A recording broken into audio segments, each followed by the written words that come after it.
સુરતમાં 12 વર્ષથી ફરાર વોન્ટેડ આરોપી ઝડપાઈ ચૂક્યો છે। સુરત ક્રાઇમ બ્રાન્ચે આરોપીને છત્તીસગઢથી ઝડપી લીધો છે। એક બે નહીં 11 ટ્રકની ચોરીના ગુનામાં આ આરોપી સંડોવાયેલો હતો। વર્ષ 2013થી 2015માં 11 ટ્રકની ચોરી કરવામાં આવી હતી। આરોપી મોહમ્મદ એખલાલ ખાનની પોલીસથી બચવા છત્તીસગઢ ભાગી ચૂક્યો હતો।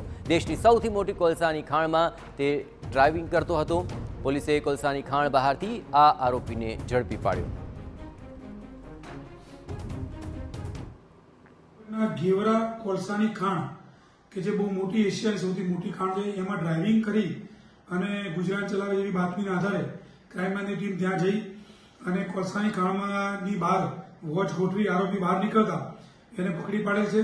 पकड़ीने अत्रे लावी एने 11 गुनामां वॉन्टेड जाहेर छे। डुमस पोलीस स्टेशनमां एनुं 70 मुजबनुं वॉरंट निकळेल छे। पकड़ी अने आरोपीने डुमस पोलीस स्टेशनने सुपुर्द करेल छे। आ आरोपीनो गुनाहित इतिहास 3 પોલીસ સ્ટેશન અમરોલી માં 2 ગુના અને લિંબાયત પોલીસ સ્ટેશનમાં અલગ અલગ ગુનાઓ દાખલ થયેલ છે।